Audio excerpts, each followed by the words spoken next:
sabi nila kami ika, ay marami na kami ika, ay libo-libo na kami ika.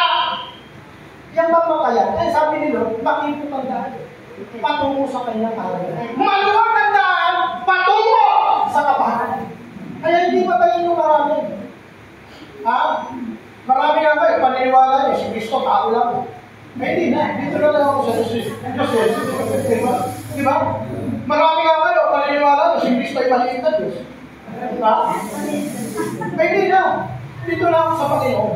Hallelujah. Marami nga kayo, kung January 9, pupunta kayo sa Quiapo. Umahapa kayo ng tali. Diba?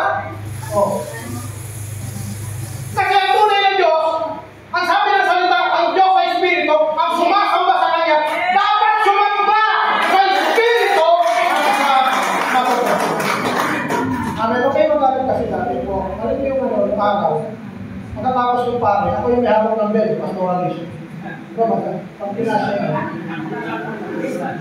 Pag di po ako nanihira, klek.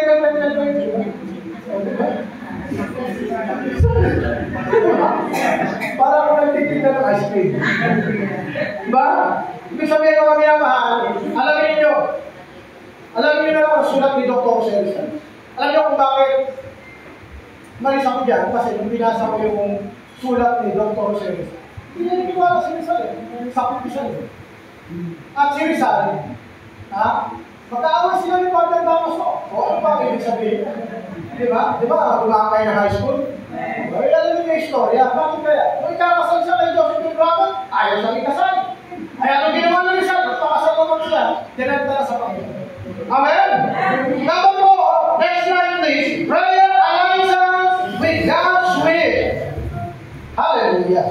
Sabi sa Matthew chapter 6 verse 10, your will be done on earth as it is in heaven. Where is heaven? Maraming tao ngayon gusto pang mamatay bago naranasan ng langit. Ang langit ay nasa lupa na. Amen po ba? That's why sabi nila, kung anong meron sa langit, meron din sa lupa. Ang kalooban ng Panginoon ay mangyari. Kung paano sa langit, ganoon din sa lupa. Kung dito pa lang sa langit, tinatawag ka lang. Mag-prayer, kung dito pa lang sa lupa, tinatawag ka lang. Mag-hallelujah, praise the Lord. Paano ba sa langit? Wala na tayong gagawin ito kung di magpula. Amen? Wala na kayo muli. Wala na pagkos kami nun. Wala na papapatanggap nun. Wala na himala nun. Kasi wala na may sakit nun eh. Wala na kagubuto. Wala na mauuha. Tayong lahat ay magpapasalamat. Kaya kung di po, tinatamad ko. Huwag natamad din. Amen? Kasi ano po, huwag natalas tayo sa pamilya. Para tayo salita. Ang sabi ng Panginoon, pag sinalangin ka kayo ng ganito, ama namin, dumating ang kalooban. Ang sabi ng ating Panginoon sa Luke chapter 22 verse 42, not my will but your will be done. Kasi sinabi ng Ama, kung ibig mo, ilayo mo sa akin ang sarong ito, ganyan man, huwag mangyari ang ating kalooban kung hindi ang kalooban ng Panginoon. That's why when you pray, Lord, not my will but your will be done. Alam mo, ayaw ko magpunir. Hindi naman talaga, hindi ko gusto magpastor. Sabi nga ng nanay ko, anak, nag-aaral ka, vertical graduate ka, dapat nagbabago ka, dahil ang hindi ka. Bakit ka pumunta ka sa pastoral? Walang kaya niya. Sabi ng nanay ko. Ano nga po talaga nanay ko? Okay, mo pala buhay ko. Diba? Ano gusto mo, may anak ang lagan? Eh, buti na lang may anak ka na adik sa Biblia. Amen? Hallelujah. Kaya nga pala minamahal, anong sabi ko? Number 5, consistent prayer brings breakthrough. Kapag ka ikatayo ay kaalagihan na nga nalang inalala nyo yung babae naghahanap ng katarungan.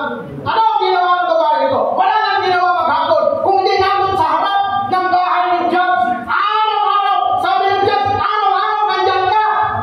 Oo. Pag-gising lang kaya, nakailang ko ka na, andyan ka pa rin. Kaya pag-gising nung Diyos, sige, hinanda ka palagi, ginugulo ko ako, ibibigay ko na sa'yo!